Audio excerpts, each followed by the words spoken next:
Kapan kalian pertama kali punya handphone? Gue waktu kelas 6 SD. Jadi gue tuh tidak mengikuti perkembangan zaman dan tidak mengikuti yang namanya tren-tren. Rata-rata HP orang pertama tuh Asia.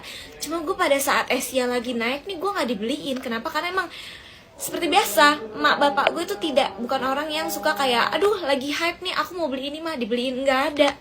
Lu nggak butuh jadi lu nggak dibeliin. Jadi pertama kali gue pegang HP dan dapet HP itu langsung layar sentuh Samsung Galaxy Core. Gue dapet di kelas 6 mau menuju SMP dan itu pun berdua sama emak gue. Jadi itu bukan handphone pure beneran gue. Cuma karena itu HP gue pertama kali dan gue yang paling canggih di antara teman-teman gue lain ya, di saat mereka nih handphonenya masih pencet-pencet ataupun layar sentuh tapi Samsung yang kecil banget itu yang warna pink, tau gak sih? Kayak itu masih kalah jauh sama handphone gue yang baru dibeliin ini ya kan. Pamer lah gue kan kesempatan. Gue udah selama ini dari kelas 1 sampai kelas 6 hampir mau lulus nih akhirnya baru dibeliin HP gitu, punya HP sendiri. Walaupun gue sebenarnya itu kan berdua sama mak gue, cuma gue ngaku-ngaku itu gue handphone gue sendiri. Jadi gue pamer ke orang-orang, gue bilang dan gue pernah bawa diem-diem ke sekolah yang padahal handphone itu nggak boleh dibawa kemana-mana. Pas gue bawa ke sekolah diem-diem itu ketahuan sama mak gue. Ya secara kan itu HP berdua sama mak gue, otomatis mak gue juga ingin bermain handphone itu dong ketika di rumah ya kan.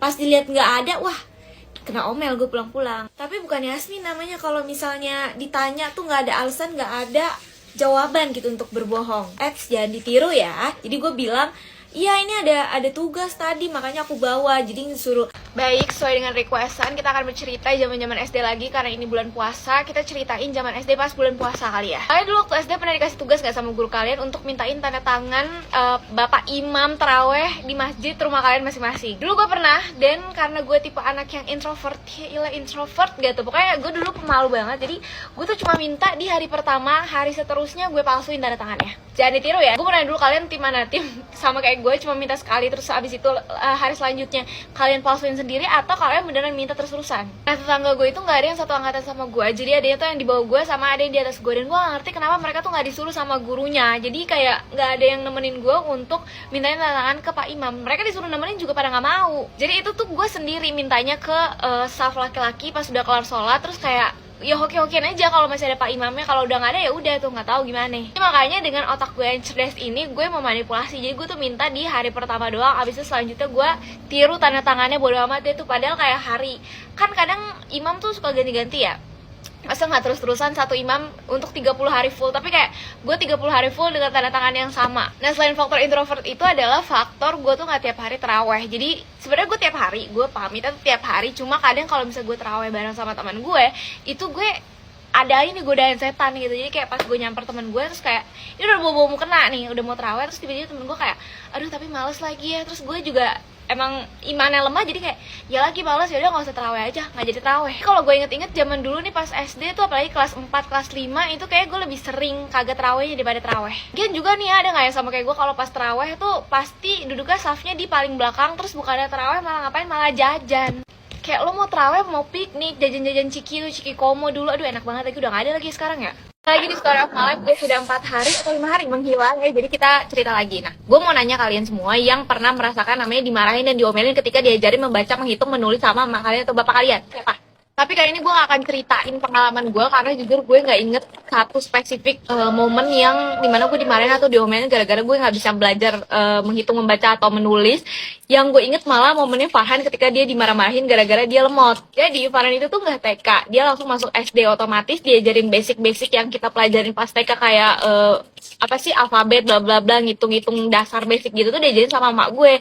Ada nih suatu malam nih dia lagi belajar, gue nggak tahu lagi diajarin apa sama mak gue, pokoknya lagi belajar lah sama mak gue gitu. Di situ gue lagi makan, terus posisi ruang makan gue tuh langsung seberang-seberangan sama ruang tamu yang dimana Farhan lagi belajar di situ. Nih orang entah emang kagak fokus atau emang kagak mut-mutan belajar, jadi kayak dia tuh ogah-ogahan gitu belajarnya. Terus kayak udah diajarin sama mak gue sekali, 2 kali, ini masih kagak ngerti juga, gak bisa ngikutin lah, gak bisa nangkep gitu yang diajarin sama mak gue. Mungkin mak gue kesel kan lama-lama kayak ini anak dari tadi kagak bisa gitu, sampai dimana akhirnya mak gue ada emosi gitu, akhirnya dicubit tuh pahanya. Nih waktu kecil gue yakin gak cuma gue doang nih sama abang gue yang udah temenan banget sama cubitan mak gue.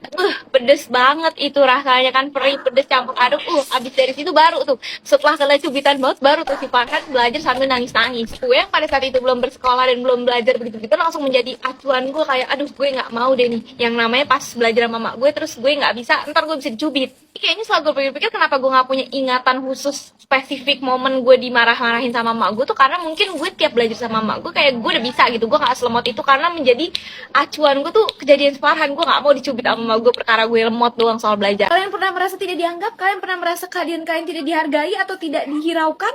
Ya, gue juga pernah. Jadi mari berkumpul. Ini kejadian waktu gue SD, tepatnya kelas 4 SD. Nah, pas SD itu gue tuh ansos banget. Enggak banget juga. Kalau ansos banget itu pas gue SMP SD tuh ya ansos aja lah ya. Jadi kayak teman-teman gue dikit dan guru-guru yang tahu gue pun dikit. Dulu di SD lu tuh ada yang namanya dokter kecil gak sih? Jadi kayak dokter tapi kecil. Enggak dong, bercanda aja. Jadi kayak PMR gitu. Jadi dia tuh tugasnya kalau misalnya pas upacara dia berdiri di paling belakang buat kalau ada yang sakit, dia yang bertugas untuk membawa ke UKS. Itu namanya dokter kecil di sekolah gue. Nah, dokter kecil ini juga baru di sekolah gue pas gue kelas 4 SD itu, jadi sebelumnya nggak ada. Dan ya seperti biasa dong, open recruitment, dicari bocil-bocil yang mau jadi dokter kecil. Dan ini sifatnya tuh bukan yang kayak dibuka buat umum terus yang mau tuh daftar, enggak, tapi ini diambil per kelas dan dipilih sama pembinanya siapa ya, sama guru gue deh waktu itu. Dan itu yang dicari, lo tahu, yang ranking 1 sampai ranking 4 yang diambil. Kelas gue itu ranking 4 ada 2 orang, yaitu gue dan temen gue. Cuma karena nama gue S, jadi itu kan diurutin sesuai abjad ya. Temen gue nih yang ranking 4 juga namanya depannya A, jadi dia duluan otomatis yang ditulis namanya baru nama gue. Emang susah deh punya nama depannya S gitu, kayak apa-apa dibelakangin. Lo tahu nggak?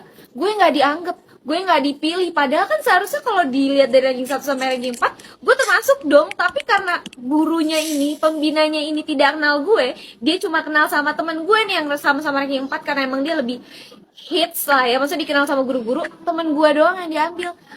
Padahal gurunya tahu kalau misalnya yang ranking 4 tuh ada 2 orang sama gue, tapi gue kayak nggak dianggap, kayak hah? Jadi pas gurunya masuk kelas gue terus kayak bilang, ini yang ranking 1 sampai ranking 4 tunjuk tangan dong gitu buat jadi dokter kecil. Tunjuk tangan, gue tunjuk tangan juga. Terus dipilih, dipanggil tuh, oh ya udah yuk si ini. Gue tunjuk tangan tapi nggak disebut, nggak dipanggil. Gue yang kayak, hah, gue masih hidup apa enggak nih ibu? Ibu rabun apa gimana ibu? Masa nggak ngeliat saya?